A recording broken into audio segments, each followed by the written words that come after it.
كل نفس ذائقة الموت. بسم اللہ الرحمن الرحیم۔ شروع اللہ تبارک و تعالیٰ کے نام سے جو بڑا مہربان اور نہایت رحم کرنے والا ہے۔ پیارے دوستو، جب قیامت کا دن ہوگا تو ہر ایک چیز کو فنا کر دیا جائے گا اور ہر ایک جان کو اپنی اپنی پڑی ہوگی، اور نفسا نفسی کا یہ عالم ہوگا کہ ماں اپنے بیٹے کو بھول جائے گی اور بیٹا اپنے ماں باپ کو بھول جائے گا۔ اس دن ہر ایک انسان کو صرف اس بات کی فکر ہوگی کہ کسی طرح وہ خود عذاب الہی سے بچ جائے۔ پیارے دوستو، کیا آپ جانتے ہیں کہ جب قیامت قائم ہوگی تو اس دنیا کی ہر ایک چیز کو فنا کر دیا جائے گا اور دنیا کی کوئی بھی چیز اس دنیا میں باقی نہ رہے گی، یہاں تک کہ سب کچھ تباہ ہو جائے گا اور تمام انسان مر جائیں گے اور پہاڑ ہوا بن کر اڑ جائیں گے اور چاند سورج ستارے گہنا جائیں گے اور دنیا کے نام نشان کو صفحہ ہستی سے مٹا دیا جائے گا۔ اس کے بعد کیا ہوگا؟ آج کی اس ویڈیو میں ہم آپ کو بتائیں گے کہ اللہ تبارک و تعالی قیامت کے دن دوبارہ سے کس طرح مردوں کو زندہ فرمائے گا اور قیامت کے دن حساب و کتاب کس طرح لیا جائے گا۔ اس دن نیک لوگوں کے ساتھ کیا سلوک کیا جائے گا اور برے لوگوں کے ساتھ کیا سلوک کیا جائے گا۔ ان سوالوں کے جوابات آج کی اس ویڈیو میں ہم آپ کو بتائیں گے۔ پیارے دوستو، جب سے اللہ تبارک و تعالیٰ نے حضرت اسرافیل علیہ السلام کو پیدا فرمایا ہے اور سور ان کے سپرد کیا ہے، تب سے لے کر آج تک اسرافیل علیہ السلام سور کو اپنے منہ میں لے کر کھڑے ہیں اور اللہ تبارک و تعالیٰ کے حکم کا انتظار کر رہے ہیں، اور جب اللہ تبارک و تعالیٰ سور پھونکنے کا حکم فرمائیں گے تو حضرت اسرافیل علیہ السلام سور پھونک دیں گے اور یہ دنیا تباہ و برباد ہونا شروع ہو جائے گی، اور اس روح زمین پر رہنے والی ہر مخلوق، چرند پرند، حیوان اور انسان، الغرض کوئی بھی چیز اس دنیا میں باقی نہ رہے گی اور ہر ایک چیز کو صفحہ ہستی سے مٹا دیا جائے گا۔ اس طرح جب اس روح زمین کی ہر ایک چیز کو فنا کر دیا جائے گا تو اس وقت اس روح زمین پر صرف ویرانی ہی ویرانی ہوگی۔ اس وقت اللہ تبارک و تعالی ارشاد فرمائے گا کہ کون ہے آج میرے سوا کہ جس کی آج بادشاہی ہے، اور کہاں گئے دنیا کے جبار اور متکبر لوگ جو دنیا کے اندر خدائی کا دعویٰ کیا کرتے تھے۔ پیارے دوستو، جب قیامت قائم ہو جائے گی اور اس دنیا کو ختم کر دیا جائے گا اور اس کے بعد ایک لمبا عرصہ خاموشی اور سناٹے کے اندر گزر جائے گا، اور یہ عرصہ کتنا ہوگا اور اس کا دورانیہ کتنا ہوگا، اس کے بارے میں صرف اللہ تبارک و تعالی ہی جانتے ہیں۔ اس کے بعد جب اللہ تبارک و تعالی چاہے گا تو پھر سے زمین و آسمان اور اس کائنات کو دوبارہ سے تخلیق فرمائے گا اور انسانوں کو دوبارہ سے زندہ کرنے کے لیے اللہ تبارک و تعالی آسمان سے موسلا دھار بارش برسائے گا، جس کے نتیجے میں انسان کی ریڑھ کی ہڈی سے پورا انسانی ڈھانچہ تیار ہو جائے گا اور اللہ تبارک و تعالی کے حکم سے انسان پہلے جیسی حالت میں آ جائیں گے۔ پیارے دوستو، جب اللہ تبارک و تعالی انسانوں کو دوبارہ سے زندہ فرما دے گا تو اس وقت اللہ تبارک و تعالی اسرافیل علیہ السلام کو ایک مرتبہ پھر سور پھونکنے کا حکم دے گا۔ حضرت اسرافیل علیہ السلام دوسری مرتبہ سور پھونکیں گے تو تمام انسان اللہ تبارک و تعالی کے حکم سے ننگے پاؤں، ننگے بدن اور بے ختنہ اٹھ کھڑے ہوں گے، جس طرح ماں کے پیٹ سے پیدا ہوئے تھے۔ لہٰذا اس دن اللہ کا وہ فرمان پورا ہوگا اور تم لوگ فردن فردن ہمارے پاس حاضر ہو جاؤ گے۔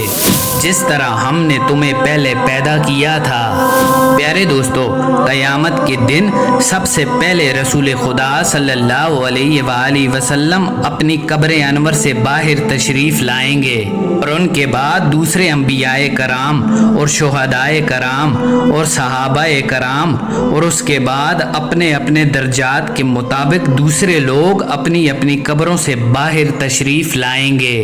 اور قیامت کے دن کفار لوگ اپنے اعمال کے مطابق اپنی قبروں سے زندہ اٹھیں گے۔ کوئی اندھا ہوگا، کوئی بہرا ہوگا تو کوئی لنگڑا ہوگا، اور کسی کو چیونٹی کی شکل میں اٹھایا جائے گا۔ قیامت کے دن کفار قیامت کے ہولناک منظر کو دیکھ کر حیران و پریشان ہو جائیں گے، کیونکہ انہوں نے اس زندگی کے بارے میں کبھی سوچا ہی نہیں تھا۔ پیارے دوستو، مسلمانوں کو بھی ان کے اعمال کے مطابق اپنی اپنی قبروں سے زندہ اٹھایا جائے گا، اور جو گنہگار لوگ جس حالت میں اس دنیا میں مریں گے اسی حالت میں اٹھائے جائیں گے۔ اس طرح جب تمام مخلوق خدا دوبارہ زندہ ہو جائے گی تو اس کے بعد اللہ تبارک و تعالی ہر ایک انسان پر 2 فرشتوں کو مقرر کر دے گا جو ان کو میدان حشر کی طرف لے جائیں گے۔ میدان حشر ملک شام کی سرزمین میں لگایا جائے گا، اور تمام انسانوں کو اپنی اپنی قبروں سے اٹھ کر وہیں پر جانا ہوگا، اور قیامت کے دن تمام لوگ ننگے بدن ہوں گے۔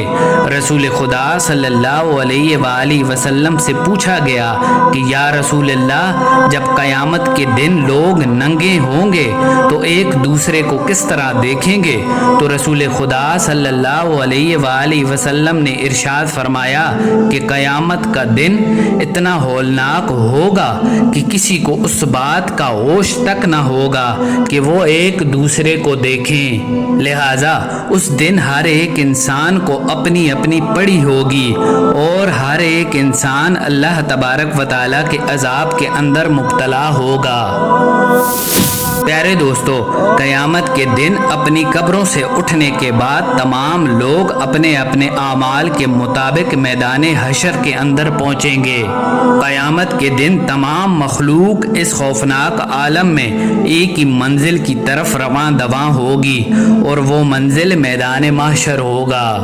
اس دن کسی کو سر اٹھانے کی اجازت نہ ہوگی۔ اس دن ہر ایک انسان کو اس بات کا احساس ہوگا کہ آج حساب و کتاب کا دن ہے، کہ آج اپنی زندگی میں کیے گئے تمام تر گناہوں کا حساب ملنے والا ہے۔ اور جب تمام مخلوقات میدان حشر میں جمع ہو جائے گی تو اس وقت اللہ تبارک و تعالیٰ کی طرف سے یہ اعلان کیا جائے گا، اے مجرموں، آج کے دن الگ الگ ہو جاؤ۔ لہٰذا اس دن تمام لوگ الگ الگ گروہوں میں تقسیم ہو جائیں گے۔ اس دن کافر اور مشرک لوگ اس دنیا کے اندر جس جس چیز کو اپنا خدا مانتے تھے اور جس کی پوجا کیا کرتے تھے وہ اسی گروہ میں شامل ہو جائیں گے، اور دوسری طرف ایمان والوں کو ان کے عقائد اور اعمال کے مطابق الگ الگ گروہوں کے اندر تقسیم کر دیا جائے گا۔ پیارے دوستو، یہ منظر اتنا ہولناک ہوگا کہ سورج 1 میل کی دوری پر ہوگا اور وہ آگ برسا رہا ہوگا، اور تمام لوگ اپنے اپنے اعمال کے مطابق اپنے اپنے پسینے کے اندر ڈبکیاں کھا رہے ہوں گے، اور قیامت کا یہ ہولناک دن 50,000 سال کا ہوگا، اور لوگ بھوک اور پیاس کی شدت کے اندر 50,000 سال تک کھڑے رہیں گے۔ یہ منظر اتنا خوفناک ہوگا کہ تمام کے تمام لوگ بھوک اور پیاس کی شدت کی وجہ سے، اور جہاں پر زمین آگ بن چکی ہوگی اور سورج آگ برسا رہا ہوگا، وہاں پر یہ لوگ 50,000 سال تک یوں ہی کھڑے رہیں گے۔ اور جب اللہ تبارک و تعالیٰ کے اس عذاب سے یہ لوگ تنگ آ جائیں گے تو اللہ تبارک و تعالیٰ کی بارگاہ میں عرض کریں گے کہ یا رب العالمین، جلد ہمارا حساب و کتاب شروع کیا جائے اور ہمیں اس عذاب سے چھٹکارا دیا جائے اور ہمیں اس مصیبت سے نجات عطا فرمائی جائے، اس کے بعد پھر چاہے ہمیں جہنم میں ہی ڈال دیا جائے۔ پیارے دوستو، اس کے بعد تمام لوگ تمام انبیاء کرام سے ہوتے ہوئے رسول خدا صلی اللہ علیہ وآلہ وسلم کی بارگاہ میں حاضر ہوں گے اور آپ سے عرض کریں گے کہ یا رسول اللہ، اللہ تبارک و تعالیٰ کے حضور ہماری سفارش کیجئے کہ اللہ تبارک و تعالیٰ جلد ہمارا حساب و کتاب شروع فرمائے اور ہمیں اس مصیبت سے نجات عطا فرمائے۔ اس کے بعد رسول خدا صلی اللہ علیہ وآلہ وسلم اللہ تبارک و تعالیٰ کی بارگاہ میں ایک محبت برا سجدہ کریں گے اور اللہ تبارک و تعالیٰ کی حمد و ثنا بیان کریں گے۔ رسول خدا صلی اللہ علیہ وآلہ وسلم کے اس سجدے کو دیکھ کر اللہ تبارک و تعالیٰ کا دریائے رحمت جوش میں آ جائے گا اور اللہ تبارک و تعالیٰ اپنے محبوب سے فرمائیں گے کہ اے حبیب، اپنے سر کو سجدے سے اٹھائیں اور آپ جو مانگیں گے آپ کو وہ عطا کیا جائے گا۔ اس طرح اللہ تبارک و تعالیٰ کی طرف سے رسول خدا صلی اللہ علیہ وآلہ وسلم کو مقام محمود عطا فرمایا جائے گا اور آپ کو شفاعت کبریٰ کے مقام پر فائز فرمایا جائے گا اور اس دن آپ کی شفاعت کبریٰ ہوگی۔ اس کے بعد اللہ تبارک و تعالیٰ فرشتوں کو حکم فرمائے گا کہ تمام لوگوں کو ان کے نامہ اعمال ان کے ہاتھوں میں دے دیے جائیں۔ اس دن خوش نصیب ہوں گے وہ لوگ کہ جن کو ان کا نامہ اعمال ان کے دائیں ہاتھ میں دیا جائے گا، اور بد نصیب ہوں گے وہ لوگ کہ جن کو ان کا نامہ اعمال ان کے بائیں ہاتھ میں دیا جائے گا۔ پیارے دوستو، قیامت کے دن جب تمام لوگ اپنے نامہ اعمال کو دیکھیں گے اور جیسے ہی اپنے نامہ اعمال پر نظر ڈالیں گے تو ان کے سامنے ان کی زندگی میں کیے ہوئے تمام گناہ اور تمام کرتوت سامنے آ جائیں گے اور اپنی زندگی میں کیے گئے تمام تر گناہوں اور تمام تر نافرمانیوں کی یادیں تازہ ہو جائیں گی۔ اور اس دن وہ اہل ایمان لوگ کہ جنہوں نے ساری زندگی اللہ تبارک و تعالیٰ کی فرما برداری میں گزاری ہوگی، وہ اپنے نامہ اعمال کو دیکھ کر ان کے چہرے مزید تر و تازہ اور روشن ہو جائیں گے اور تمام اہل ایمان خوشی خوشی دوسروں کو اپنا نامہ اعمال دکھائیں گے۔ اس دن کفار کے چہرے مزید سیاہ ہو جائیں گے اور وہ ذلت اور رسوائی کی وجہ سے اپنے چہروں اور ہاتھوں کو چبائیں گے اور تمام کفار اور مشرکین لوگ یہ کہیں گے کہ کاش آج ہمیں ہمارا نامہ اعمال نہ دیا جاتا، اور وہ حسرت کریں گے کہ کاش میں یہ نہ جانتا کہ یہ میرا نامہ اعمال ہے۔ اور کفار جب اپنے نامہ اعمال کو دیکھیں گے تو تعجب کریں گے کہ یہ کیسا نامہ اعمال ہے کہ اس کے اندر ہر چھوٹا بڑا گناہ لکھا ہوا ہے۔ پیارے دوستو، نامہ اعمال کی تقسیم کاری کے بعد سوال و جواب اور حساب و کتاب کا سلسلہ شروع ہو جائے گا اور اللہ تبارک و تعالیٰ جسے چاہے گا اس کو بغیر حساب و کتاب جنت میں داخل کر دیا جائے گا اور جس سے چاہے گا اس سے حساب و کتاب لے گا۔ سب سے پہلے قیامت کے دن مشرکین سے حساب و کتاب لیا جائے گا اور اللہ تبارک و تعالیٰ مشرکین سے پوچھے گا کہ تم لوگوں نے شرک کیوں کیا تھا، لیکن مشرکین لوگ اس دن بھی انکار کر دیں گے کہ ہم نے شرک نہیں کیا تھا۔ بالآخر مشرکین کے جسم کے اعضاء ان کے شرک کی گواہی دیں گے اور اس طرح مشرکین کا شرک ثابت ہو جائے گا اور ان پر جہنم واجب ہو جائے گی، اور اس کے بعد منافقین کا حساب لیا جائے گا، اور جب منافقین کی منافقت اسلام کے خلاف ثابت ہو جائے گی تو اس وقت اللہ تبارک و تعالیٰ ان کو بھی جہنم میں ڈال دے گا۔ پیارے دوستو، اس طرح جب حساب و کتاب کے بعد اہل ایمان کا نمبر آئے گا تو اللہ تبارک و تعالیٰ ایمان والوں سے حساب و کتاب لینے کا انداز بڑا ہی نرالا اور محبت بھرا ہوگا، اور اللہ تبارک و تعالیٰ مومنین سے محبت کے ساتھ پیش آئے گا، اور اللہ تبارک و تعالیٰ مومنوں پر اس قدر رحم فرمائے گا کہ اللہ تبارک و تعالیٰ ایک مومن کو اپنے پاس بلائے گا اور اس سے پوچھے گا کہ کیا تم نے فلاں فلاں گناہ کیا تھا، تو وہ بندہ اللہ تبارک و تعالیٰ کی بارگاہ میں اپنے تمام تر گناہوں کا اقرار کرتا جائے گا۔ اس وقت وہ مومن یہ سوچ رہا ہوگا کہ اب تو مجھے ضرور جہنم میں ڈال دیا جائے گا،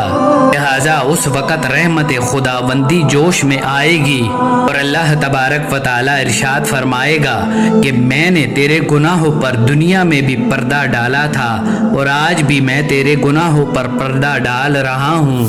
اس کے بعد اللہ تبارک و تعالیٰ اس مومن کو جنت میں بھیج دے گا۔ پیارے دوستو، جب تمام لوگوں کا حساب و کتاب ہو جائے گا تو اس کے بعد میزان سجایا جائے گا اور تمام لوگوں کے نامہ اعمال تولے جائیں گے، اور جن لوگوں کے نامہ اعمال کے نیکیوں والا پلڑا باری ہوگا ان لوگوں کو جنت میں داخل کر دیا جائے گا، اور جن لوگوں کے نامہ اعمال کے گناہوں والا پلڑا باری ہوگا تو ان لوگوں کو جہنم میں داخل کر دیا جائے گا۔ اس کے بعد جہنمی ہمیشہ ہمیشہ کے لیے جہنمی رہے گا اور جنتی ہمیشہ ہمیشہ کے لیے جنتی رہے گا، اور یہ وہ زندگی ہوگی کہ جس کے اندر کسی کو موت نہ آئے گی۔ امید ہے ہماری آج کی یہ ویڈیو آپ کو ضرور پسند آئی ہوگی۔ ملتے ہیں ایک نئی ویڈیو کے ساتھ۔ اللہ نگہبان۔